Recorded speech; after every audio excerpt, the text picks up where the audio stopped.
Hello. Today we're going to talk about a best-selling American book titled Hillbilly Elegy. The author of this book is J.D. Vance. On July 15 of this year, during the 2024 U.S. presidential election, former U.S. President Donald Trump announced Vance as his vice presidential running mate, bringing the book back into the spotlight. When the book was first published, Vance was only 31 years old and had yet to achieve any major success, but this ordinary young man's memoir sparked a huge response. It topped the New York Times bestseller list for 80 weeks and was widely reported by media outlets such as Time, The Economist, and The Wall Street Journal.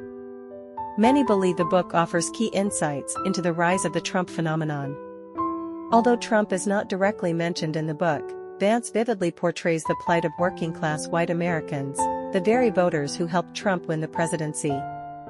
In recent years, Trump has proposed his Make America Great Again platform. For nearly half a century, working-class whites in America have felt neglected by the mainstream, having lost their former status and struggling in a mire of poverty, violence, and drugs.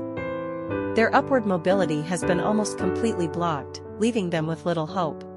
Their deep dissatisfaction with the status quo has led them to shift their support from the Democratic Party to the Republican Party. In his book, Vance reflects on his own struggles and the fate of his family, shedding light on the post-World War II decline of the working-class white population, who went from being hopeful middle-class citizens to becoming a marginalized group with a grim outlook on the future. Vance was one of the lucky few to escape this fate, and he wrote Hillbilly Elegy as a lament for his people.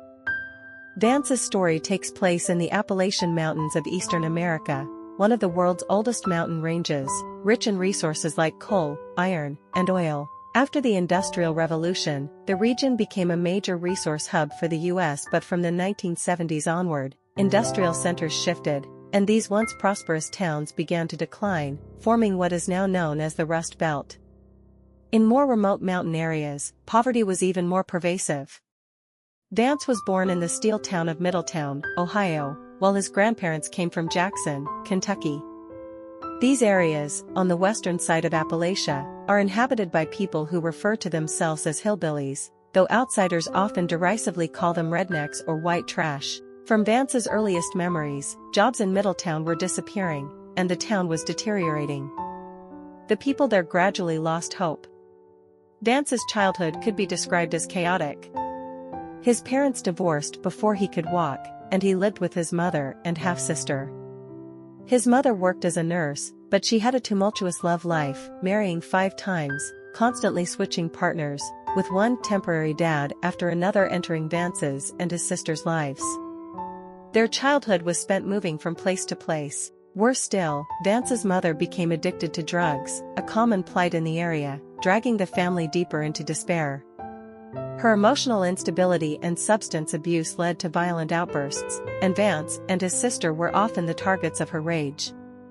At one point, she even threatened to drive them all off a cliff, a terrifying ordeal that ended with the police taking her away. Despite this, Vance lied to protect his mother, hoping to avoid foster care and prison for her. As time went on, Vance's temper and academic performance worsened. Living with his 4th stepfather, he learned to smoke marijuana and became a bitter, angry teenager, prone to solving problems with his fists and blaming others for his misfortunes. He resented his parents for their irresponsibility, envied other kids with name-brand clothes, big houses, and private cars while he rode the bus. Without intervention, Vance might have become a troubled youth, dropped out of school, or even fallen into drug addiction and crime. Fortunately, his grandparents stepped in, providing him with the care and emotional support he needed. They were hillbillies with explosive tempers and little education, but they were fiercely loyal to their family and believed deeply in hard work and the American dream. When they discovered Vance smoking marijuana, they immediately took him in, encouraged him to study, and taught him the values of perseverance and responsibility. They reminded him that life is a struggle, and though success is hard, that's no excuse for failure.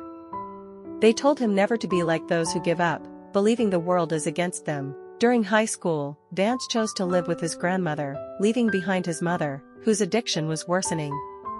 In the stability of his grandmother's home, his grades improved, though he still struggled with lateness, truancy, and nearly dropping out. In the end, he stumbled through to graduation. A cousin suggested he join the military, and Vance enlisted in the U.S. Marine Corps, which became the first major turning point in his life. His 4 years in the Marines transformed both his body and mind. Before enlisting, he had never run a full mile, but after joining the Marines, he could run 3 miles in 19 minutes. Initially terrified of climbing the 30-foot rope in boot camp, by the end of his first year, he could do it with one hand. In the Marine Corps, he learned leadership skills, realized the importance of respect in commanding others, and discovered how to bond with people from different social classes and races. The rigorous training instilled in him a new sense of hope and possibility. The Marines taught him that he had long underestimated his own potential. While his chaotic upbringing had left him feeling powerless over his life, the Marine Corps gave him the confidence to believe in himself again.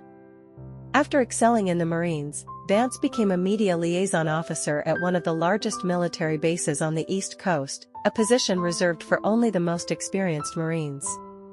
This role honed his ability to handle TV interviews and assert his viewpoints in front of military officers. His experiences in Iraq, where he witnessed the suffering of children, and in Haiti, where he saw unimaginable poverty, deepened his understanding of his own privilege and prompted him to reflect on his destiny.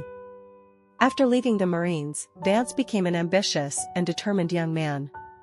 He attended Ohio State University, earning 2 degrees in just 2 years with top honors, and then went on to Yale Law School, one of the world's most prestigious law schools. Yale Law has produced 2 U.S. presidents, a Secretary of State, several Supreme Court justices, and countless lawmakers, attorneys, and judges. Getting into Yale is like receiving a golden ticket to the upper echelons of American politics and law. Even before graduating, Vance received job offers from top law firms. He also met his ideal partner, a smart and funny woman, and built relationships with influential figures in business, politics, and law.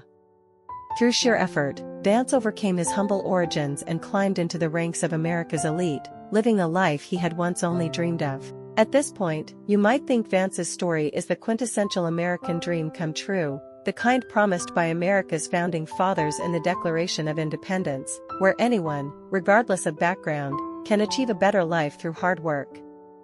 But that's only part of the story. Vance didn't write this memoir to boast about his success.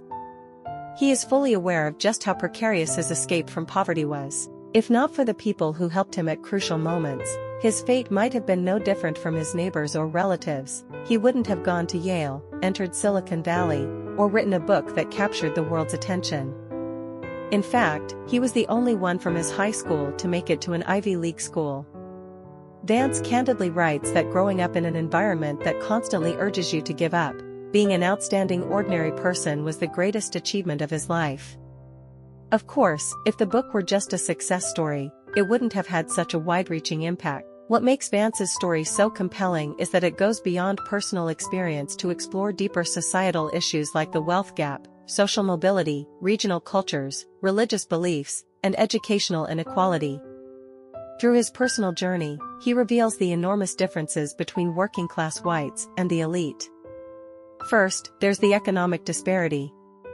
While attending Yale Law School, Vance discovered a vast economic gulf between himself and his classmates, more than 95% of whom came from middle-class or wealthy families. In his first year, Yale almost completely covered his tuition because he was one of the poorest students in the entire school.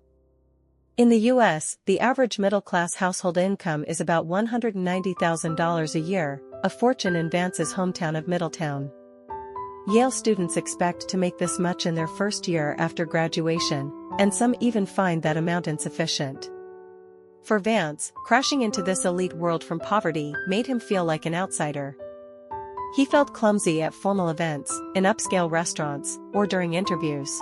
Meanwhile, his law school professors and peers found his small-town struggles curious and unfamiliar.